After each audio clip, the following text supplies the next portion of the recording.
अस्सलाम वालेकुम नाजरीन, आप देख रहे हैं INN चैनल। मैं हूं शेख अहमद अली। इस न्यूज़ बुलेटिन में आइए नज़र डालते हैं दिन भर की बड़ी खबरों पर। तेलंगाना कानून साज असम्बली में साबिक़ वज़ीर आज़म डॉक्टर मनमोहन सिंह को भारत रत्न देने की ख्वाहिश करते हुए मुत्तफ़िक़ा तौर पर करारदाद मंजूर की गई और तमाम अरकान ने साबिक़ वज़ीर आज़म की खिदमात को नाकाबिले फरामोश करार दिया। मनमोहन सिंह की खिदमात को खिराज पेश करने के लिए आज असम्बली का खुसूसी इजलास मुनक़िद हुआ। इस मौके पर चीफ मिनिस्टर रेवंत रेड्डी ने मनमोहन सिंह की खिदमात को खिराज पेश करते हुए कहा कि अलहदा रियासत तेलंगाना की तश्कील में साबिक़ वज़ीर आज़म का अहम रोल रहा था। उनके दौर में नई रियासत की तश्कील अमल में लाई गई, इसलिए वो मरकज़ी हुकूमत से ख्वाहिश करते हैं कि मनमोहन सिंह को भारत रत्न अवार्ड से नवाजें। उन्होंने कहा कि हैदराबाद में वाक़ फाइनेंशियल डिस्ट्रिक्ट में आनजहानी वज़ीर आज़म का मुजस्समा भी नस्ब किया जाएगा। इस सिलसिले में तमाम अरकान की तजावीज़ और मशवरे लिए जाएंगे। उन्होंने कहा कि मनमोहन सिंह तेलंगाना समाज के दिलों में बसे हैं। उन्हीं के दौर में यूपीए हुकूमत ने कौमी दही ज़मानत स्कीम का आगाज़ किया था। तेलंगाना के पसमानदा ज़िले महबूबनगर से इस स्कीम का आगाज़ किया गया था। चीफ मिनिस्टर ने कहा कि मनमोहन सिंह ने न सिर्फ माशियात बल्कि माहिर असलाहात भी थे। उनके 10 साल दौर में मुल्क की काफ़ी तरक्की हुई। वज़ीर आज़म से कबल मनमोहन सिंह ने मरकज़ी वज़ारत फाइनेंस के मुशीर, RBI के गवर्नर, प्लानिंग कमीशन के डिप्टी चेयरमैन के अलावा वज़ीर फाइनेंस की हैसियत से भी नुमाया खिदमात अंजाम दी। डिप्टी CM मल्लू भट्टी विक्रमार्का, रियासती वज़ीर उत्तम कुमार रेड्डी और दीगर वज़रा ने भी साबिक़ वज़ीर आज़म मनमोहन सिंह की खिदमात को खिराज अक़ीदत पेश किया। प्रधानी डॉक्टर मनमोहन सिंह गारिकी అత్యున్నత పురస్కారం భారత రత్నం ప్రదానం చేయాలని కేంద్ర ప్రభుత్వాన్ని కోరుతూ ఈ సభ తీర్మానం చేస్తుంది. అధ్యక్ష, డాక్టర్ మన్మోహన్ సింగ్ గారి గురించి ఈ దేశంలో ప్రతి యువకుడికి, ప్రతి రైతుకు, ప్రతి పేదవాడికి మనం ప్రత్యేకంగా చెప్పవలసిన అవసరం లేదు. ఎందుకు అంటే ఈ దేశంలో LPG లిబరలైజేషన్, ప్రైవేటైజేషన్, గ్లోబలైజేషన్ సరళీకృత ఆర్థిక విధానాలను తీసుకొచ్చి ప్రపంచంతోనే పోటీ పడే విధంగా మన భారతదేశాన్ని తీర్చిదిద్దడంలో మన తెలంగాణ బిడ్డ PV నరసింహారావు గారు ప్రధానమంత్రిగా ఉన్నప్పుడు ఆర్థిక మంత్రిగా వారు వేసిన పునాదులు ఈరోజు భారతదేశం ప్రపంచ దేశాలతో పోటీ పడడానికి పూర్తి స్థాయిలో మనం పోటీ పడుతున్నాము అని అంటే ఆనాడు డాక్టర్ మన్మోహన్ సింగ్ గారు తీసుకున్న నిర్ణయాలు. అదేవిధంగా అధ్యక్ష, ఈరోజు ప్రపంచమే గర్వించదగ్గ ఆర్థికవేత్త. ఈ ఆర్థికానికి సంబంధించి గ్లోబల్ ట్రేడ్కి ఈ దేశ ద్వారాలు తెరిచి ప్రపంచంలో భారతదేశాన్ని గొప్పగా నిలబెట్టినటువంటి ఒక గొప్ప ఆనాటి ఆర్థిక శాఖ మంత్రులుగా, దేశ ప్రధానిగా వారు తీసుకున్న నిర్ణయాలన్నీ కూడా ఉపయోగపడుతున్నాయని చెప్పడంలో ఎటువంటి సందేహం లేదు అధ్యక్ష. కేవలం ఈ దేశ ఆర్థిక విధానాలకు మాత్రమే సంబంధం కాకుండా ఈ దేశంలో ఉన్నటువంటి అనేక అసమానతల్ని, ఈ దేశంలో ఉన్నటువంటి సామాజిక పరిస్థితులను కూడా పూర్తిగా అవగాహన చేసుకొని వాటన్నిటికి కూడా అపారమైన సేవ చేసి చట్టాల ద్వారా ఈ దేశంలో ప్రజల్ని ధైర్యంగా నిలబెట్టినటువంటి వ్యక్తి కూడా డాక్టర్ మన్మోహన్ సింగ్ గారు అధ్యక్ష.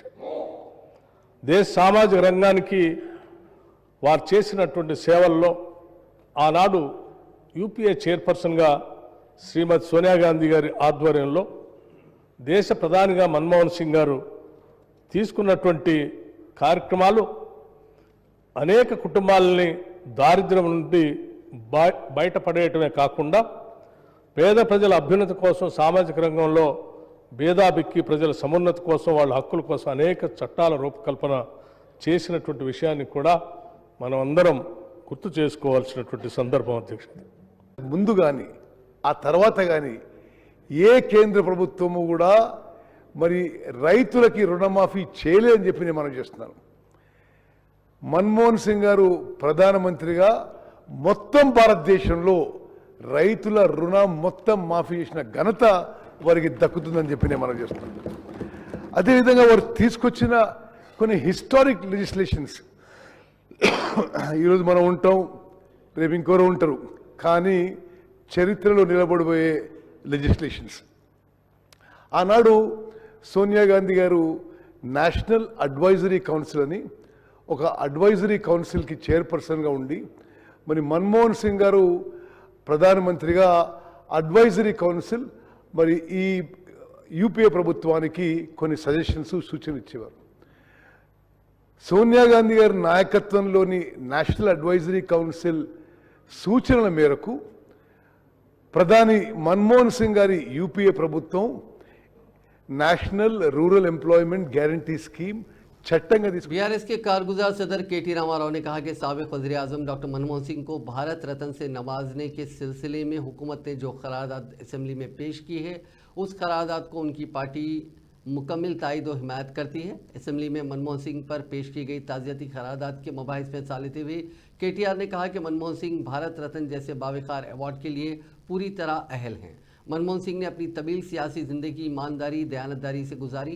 मनमोहन सिंह की काबीना में उनके वालिद चंद्रशेखर राव भी 1.5 साल तक बहैसियत वज़ीर खिदमत अंजाम दी। उन्होंने बताया कि असल में मनमोहन सिंह की जहानत और सलाहियतों की शिनाख्त तेलंगाना के सपूत पीवी नरसिम्हा राव ने की थी। मनमोहन सिंह के दौर में ही तेलंगाना रियासत की तश्कील अमल में आई।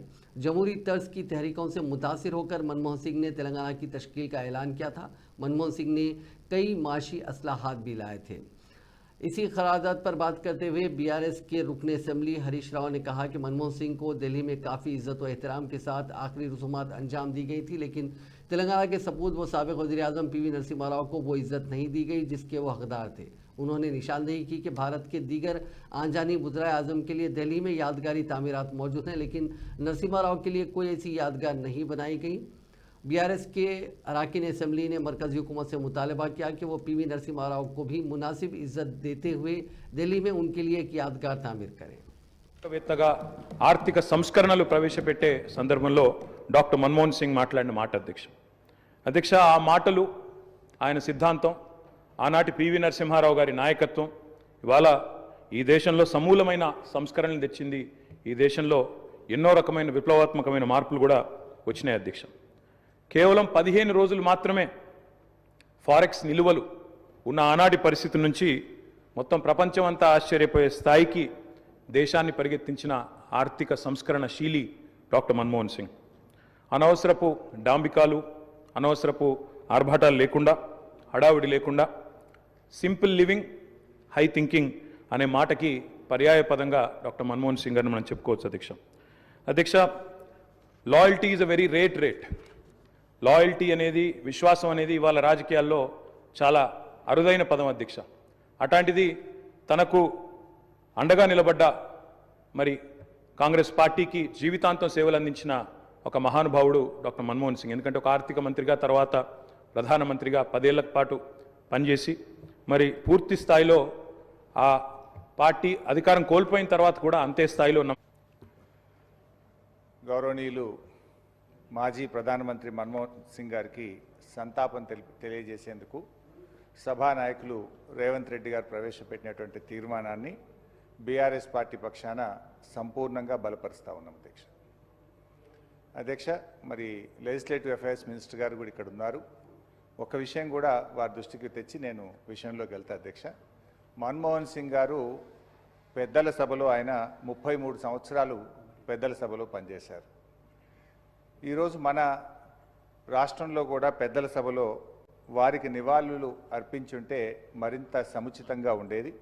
ఎమ్మెల్సీలు చాలామంది కూడా అడుగుతున్నారు, ఎందుకు మన్మోహన్ సింగ్ గారి సంతాప తీర్మానాన్ని శాసన మండలిలో పెట్టలేదు అనేటువంటి విషయాన్ని వాళ్ళు కూడా అడుగుతూ ఉన్నారు. మరి శాసనసభ పెట్టినప్పుడు శాసన మండలిలో కూడా పెట్టి వారికి నివాళులు అర్పించుంటే మరింత బాగుండేది. దాన్ని వారు గమనంలో తీసుకుంటారని చెప్పి భావిస్తున్నాను. ఇకపోతే అధ్యక్ష, మన్మోహన్ సింగ్ గారు భౌతికంగా ఆయన మన మధ్య లేకపోయినా ఆయన దేశానికి చేసిన रियासती असेंबली में आज कुछ देर के लिए उस वक्त हंगामा आराई देखी गई जब चीफ मिनिस्टर रेवंत रेड्डी की जानिब से साबिक वज़ीर आज़म मनमोहन सिंह को भारत रत्न से नवाजने की करारदाद पर मबाहिस के दौरान बीजेपी के फ्लोर लीडर महेश्वर रेड्डी ने कांग्रेस पार्टी को तनकीद का निशाना बनाते हुए कहा कि कांग्रेस ने एक और साबिक वज़ीर आज़म पीवी नरसिम्हा राव को यकसर नज़रअंदाज कर दिया था। उनकी मौत पर उन्हें दिल्ली में आखिरी रसूमात की इजाजत नहीं दी और न ही नरसिम्हा राव को ఈ అంశం మీద డిబేషన్ వచ్చిందని అడుగుతా ఉన్నాను इस तरह कांग्रेस ने पीवी नरसिम्हा राव की तौहीन की। इसके बरक्स बीजेपी हुकूमत ने नरसिम्हा राव को भारत रत्न से नवाजा और मनमोहन सिंह के इंतकाल पर उन्हें सरकारी एजाज के साथ आखिरी रसूमात अंजाम दी और 7 दिन शोक का ऐलान किया। दूसरी तरफ कांग्रेस लीडर राहुल गांधी ने नए साल के जश्न मनाने के लिए वियतनाम रवाना हुए, जो मनमोहन सिंह की तौहीन के मुतरादिफ है। बीजेपी के फ्लोर लीडर के इस रिमार्क पर हुक्मरान जमात के अरकान अपनी सीटों से उठकर शदीद एतराज़ करने लगे। इस दौरान वजीर ट्रांसपोर्ट पुन्नम प्रभाकर ने महेश्वर रेड्डी के इस रिमार्क पर शदीद एतराज़ करते हुए कहा कि मनमोहन सिंह के ताज़ियती करारदाद पर होने वाली इस मबाहिस में सियासी तकारीर नहीं की जा सकती। एन उसी वक्त वजीर उमूर मुकर्रना श्रीधर बाबू ने भी महेश्वर रेड्डी के रिमार्क पर शदीद एतराज़ किया और उन्होंने स्पीकर से दरख्वास्त की कि वो महेश्वर रेड्डी के रिमार्क को ऐवान के रिकॉर्ड से हदफ करे। సంతాపము ఖచ్చితంగా డాక్టర్ మన్మోహన్ సింగ్ గారిని గుర్తు చేసుకున్నటువంటి సందర్భంగా వారికి జరిగిన అవమానాలను కూడా గుర్తు చేశాను అధ్యక్ష. వారు ఇచ్చినటువంటి ఆర్డినెన్స్ చించేసినటువంటి సందర్భం గుర్తు చేసిన అధ్యక్ష. దేశవ్యాప్తంగా స్మారక దినాలు గత వారం రోజుల పాటు కేంద్ర ప్రభుత్వం అనౌన్స్ చేసిన తర్వాత మరి ఒక పార్టీ దేశ పార్టీ అధ్యక్షుడు ఒక జాతీయ పార్టీ అధ్యక్షుడు అయినటువంటి రాహుల్ గాంధీ గారు దేశం మొదటి సెలబ్రేషన్ కోసము వియత్నాం వెళ్ళిన సంగతి వాస్తవమా కాదు అడిగాను అధ్యక్ష. దానికి తప్పేముంది అధ్యక్ష? నేను ఒకటే అడుగుతా అధ్యక్ష, సభ మన్మోహన్ సింగ్ గారికి సంతాపం పెడుతూ తీర్మానం చేయకొరకు ప్రత్యేక సమావేశం అధ్యక్ష. వారికి నేను మళ్ళా తప్పుడు పదాలు అయితే అవగాహన లేదా, లేకపోతే ఎందుకు మాట్లాడుతున్నారు, ఏం మాట్లాడుతున్నారు, కాంట్రవర్సీ తేవడం ద్వారా వారికి రేపు పొద్దున ఏదన్నా పైనుంచి నిజమైన ఆర్ఎస్ఎస్ కార్యకర్తలు ఇట్లా మాట్లాడు మధ్యలో పార్టీలు వేనో వీళ్ళు పెద్ద దాన్ని ఓన్ చేసుకోవడానికి ప్రాధాన్యత రాకపోతే ఇట్లా మాట్లాడితే ఎట్లా అధ్యక్ష? అరే ఏం ఇప్పుడు రాహుల్ గాంధీ విహారయాత్ర పోతే మా పార్టీ లేకపోతే బయటకు కనుక ప్రెస్ కాన్ఫరెన్స్ చేయండి. హౌస్ సంతాప సభ మన్మోహన్ సింగ్ గారు మీకు ఏమైనా మంచి అనిపిస్తే మంచి చెప్పండి, లేకపోతే సంతాపం చెప్పి సభ్యులు కూరుకోండి. మొత్తం మీరు ఏదో లేని సభ్యులు పక్కన హరీష్ రావు గారు అందించే అవసరం ఏమన్నా సార్ దానికి సంబంధించి పూర్తిగా వారు కూడా మీరు మాట్లాడలేదు పక్క కూర్చున్నతో పాప నేను దయచేసి మీరు మాట్లాడి మీరు ఏమంటారు సార్? అధ్యక్ష, ఇది సభకు మర్యాద కాదు సార్. ఇవాళ మీరు ఇంత పెద్ద అందరు ప్రతిపక్ష నాయకుడు ఆ పార్టీలో హరీష్ రావు గారు ఇంకా వారికి ఏదో ఒప్పందిస్తే ఇది నాకు అర్థమవుతుంది. సంతాపము మన్మోహన్ సింగ్ గారు తెలంగాణ ఇచ్చిన ఆయన గురించి మాట్లాడమంటే ఎక్కడికెక్కడికో పోతా ఉన్నాడు, ఏం మాట్లాడుతూ అర్థం కాదు. అరే మీరేం మాట్లాడుతారో మాట్లాడండి. మహేశ్వర్ రెడ్డి గారు అధ్యక్ష, మంత్రి గారు ఎందుకు ఇంటర్వెన్షన్ అవుతున్నారో నాకు అర్థం కావట్లేదు అధ్యక్ష. నేనేమన్నాను అధ్యక్ష? ప్రధానమంత్రి గారు వారు చనిపోయిన కొన్ని గంటల్లోనే మరి మన్మోహన్ సింగ్ గారికి స్మారక చిహ్నాన్ని నిర్మాణం చేయాలని मजलिस के रुकन असम्बली मीर जुल्फ़िकार अली ने इस मौजू पर बात करते हुए बताया कि साबिक़ वज़ीर आज़म डॉक्टर मनमोहन सिंह ने जिन जिन ओहदों पर फायज़ रहे उनकी खिदमात नाकाबिल फ़रामोश रहीं। उन्होंने बताया कि डॉक्टर मनमोहन सिंह ने बहैसियत वज़ीर आज़म कमज़ोर तबक़ात बिलखुसूस मुसलमानों की तरक्की के लिए सच्चर कमेटी का क़याम अमल में लाते हुए उसकी रिपोर्ट को रूबे अमल लाने के लिए अक़लियतों की तरक्की के लिए 15 नुकाती फार्मूला मुतारिफ़ करवाया। इसके अलावा तेलंगाना की तश्कील में एक अहम रोल अदा किया। उन्होंने कहा कि गमज़दा ख़ानदान के साथ MIM भी शरीक है। वहीं CPI के रुकन असम्बली सांबा शेराव ने साबिक़ वज़ीर आज़म डॉक्टर मनमोहन सिंह की खिदमात को ख़िराज पेश करते हुए कहा कि CPI वज़ीर आला रेवंत रेड्डी की पेश करदा ताज़ियती क़रारदाद की मुकम्मल तायद करते हुए वज़ीर आला रेवंत रेड्डी की जानिब से हैदराबाद में मनमोहन सिंह की यादगार के तौर पर उनके मुजस्समे नस्ब करने के ऐलान का खैर मक़दम करती है। आज मैं अलहाज बैरिस्टर असदुद्दीन ओवैसी साहब की जानिब से और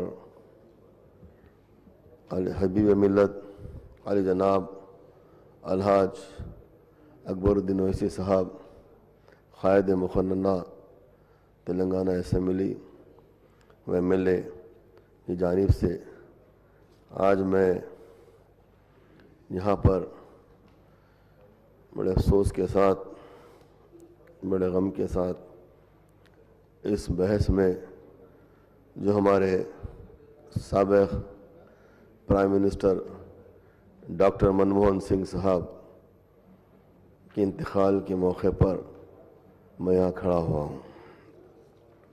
सबसे पहले मैं ये कहूँगा कि डॉक्टर मरहूम मनमोहन सिंह साहब साबिक़ प्राइम मिनिस्टर ने